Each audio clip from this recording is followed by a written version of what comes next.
Hi అండి, welcome back to our channel అమ్మ చేతి మధురం. ఇవాళ వీడియోలో special recipe instant gulab jam ఎలా తయారు చేయాలో చూద్దాము.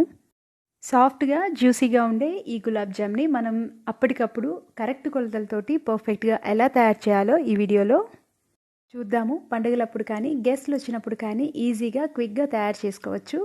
మీకు నా రెసిపీస్ కనుక నచ్చినట్లయితే మర్చిపోకుండా అమ్మ చేతి మధురం ఛానల్ని సబ్స్క్రైబ్ చేయండి. ఇన్స్టెంట్ గులాబ్ జామ్ మిక్స్ ఉంటుంది కదా, ఎంటీఆర్ ప్రోడక్ట్ తీసుకున్నాను. మనకి ఇది 200 గ్రామ్స్ వరకు ఉంటుంది. ఈ మిక్స్ని కప్పుతో మెజర్ చేసుకుందాము. 1 కప్పు వరకు వచ్చింది. మనం ఇలా కప్పుతోటి మెజర్ చేసుకోవడం వల్ల సరిపడా వాటర్ యాడ్ చేసుకొని పిండిని చాలా సాఫ్ట్గా ప్రిపేర్ చేసుకోవచ్చు.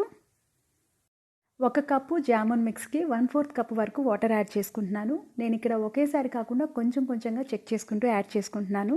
మ్యాక్సిమం 1/4 కప్పు వాటర్ సరిపోతుంది. చెక్ చేసుకొని కొంచెం కొంచెంగా యాడ్ చేసుకుంటే మనకి పిండి లూజ్ అయిపోకుండా పర్ఫెక్ట్గా వస్తుంది. మరీ ఎక్కువగా ప్రెషర్ ఇవ్వకుండా పిండిని సాఫ్ట్గా కలుపుకోవాలి. అంటే చపాతీ పిండిలాగా గట్టిగా కాకుండా పిండిని కొంచెం సాఫ్ట్గా కలుపుకోవాలి. డౌ ప్రిపేర్ చేసుకున్న తర్వాత చేతికి 1/2 స్పూన్ వరకు నెయ్యి అప్లై చేసుకొని మరొకసారి సాఫ్ట్గా కలుపుకొని మూతతో కవర్ చేసి 10 నుంచి 15 నిమిషాల పాటు పక్కన పెట్టుకుందాము. ఇలా పక్కన పెట్టుకున్నప్పుడు పిండి డ్రై అయిపోకుండా ఉండడం కోసం కొంచెం నెయ్యితో కలుపుకున్నాను.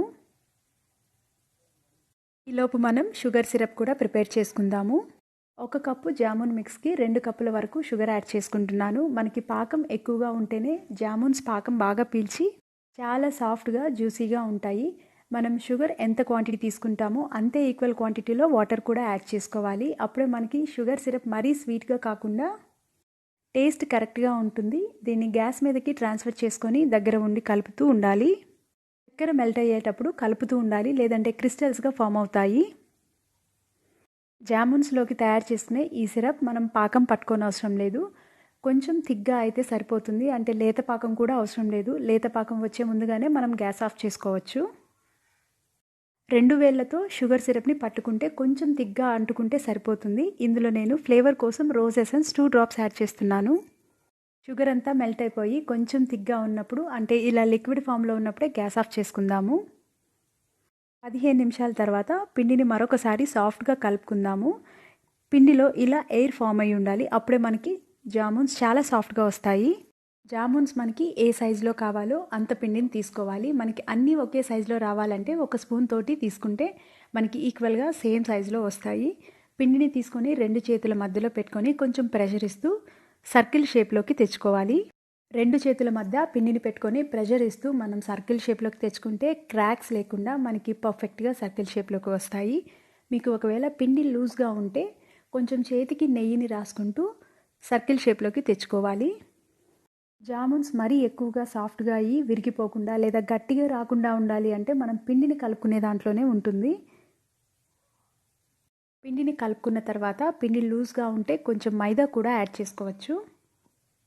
గ్యాస్ ఆన్ చేసుకొని ఆయిల్ పెట్టుకుందాము. ఆయిల్ మరీ వేడిగా ఉండకూడదు. మీడియం ఫ్లేమ్లో కొంచెం ఆయిల్ని హీట్ చేసుకున్న తర్వాత గ్యాస్ని లో ఫ్లేమ్లో ఉంచుకొని ఒక్కొక్కటిగా యాడ్ చేసుకోవాలి. ఇలా ఫ్లాట్గా ఉన్న ప్యాన్ తీసుకుంటే మనకి ఒకటి అంటుకోకుండా విడివిడిగా వస్తాయి. స్పూన్ తోటి ఆయిల్ని రొటేట్ చేస్తూ ఉంటే జామున్స్ కూడా రొటేట్ అయ్యి ఈక్వల్గా 2 వైపులా ఫ్రై అవుతాయి. ఆయిల్ మాత్రం మరీ వేడిగా ఉండకుండా చూసుకోవాలి. చూశారు కదా, 2 వైపులా చక్కగా మంచి గోల్డెన్ బ్రౌన్ కలర్ వచ్చేంత వరకు గ్యాస్ని లో ఫ్లేమ్లో ఉంచుకొని ఇలా ఫ్రై చేసుకున్న తర్వాత ఆయిల్ నుంచి సపరేట్ చేసుకుందాము. సర్వింగ్ బౌల్లోకి ముందుగా పాకంని ట్రాన్స్ఫర్ చేసుకుంటున్నాను. ఈ పాకం మరీ వెచ్చగా కాకుండా చల్లగా కాకుండా గోరువెచ్చగా ఉండాలి. ఒకవేళ చల్లగా అయిపోతే 1 నిమిషం పాటు గ్యాస్ మీద ఉంచి గోరువెచ్చగా చేసుకోవాలి. ఈ పాకంలో మనం ఫ్రై చేసి పెట్టుకున్న జామున్స్ని యాడ్ చేసుకుందాము. నేను పాకం పట్టుకునేటప్పుడు ఇలాచీ పౌడర్ యాడ్ చేసుకోకుండా రోజ్ ఎసెన్స్ 2 డ్రాప్స్ యాడ్ చేసుకున్నాను కదా, మీరు కూడా ఒకసారి రోజ్ ఎసెన్స్ యాడ్ చేసి చూడండి. ఫ్లేవర్ అనేది చాలా బాగుంటుంది. ఇలా అన్ని జామున్స్ ఇందులో యాడ్ చేసుకొని మనం 2 నుంచి 3 గంటల పాటు పక్కన పెట్టుకుంటే చాలా సాఫ్ట్గా, ఇంకా సైజ్ కూడా బాగా ఇంక్రీజ్ అవుతాయి. నేను 1 గంట మాత్రమే పక్కన పెట్టుకున్నాను, అయినా కూడా చాలా సాఫ్ట్గా వచ్చాయి. జామున్ సాఫ్ట్గా ఉంటే పాకం కూడా ఎక్కువగా పీల్చుకుంటుంది. అందుకే నేను కొంచెం ఎక్కువగానే పాకం ప్రిపేర్ చేసుకున్నాను. ఒకవేళ పిండి గట్టిగా కలుపుకుంటే లోపల భాగంలో జ్యూస్ పీల్చుకోకుండా గట్టిగానే ఉండిపోతాయి. పిండిని మాత్రం కరెక్ట్గా కలుపుకుంటే మనకి ఎటువంటి ప్రాబ్లం లేకుండా పర్ఫెక్ట్గా మనం జామున్స్ని తయారు చేసుకోవచ్చు. ఇంట్లో పిల్లలైతే అసలు వదిలిపెట్టకుండా ఒకేసారి 4-5 జామున్స్ కూడా తినేస్తారు, అంత టేస్టీగా ఉంటాయి. పాకం కూడా ఎక్కువ స్వీట్గా రాకుండా ఉండేందుకు కొంచెం లేత పాకం కంటే తక్కువగా పట్టుకుంటే సరిపోతుంది.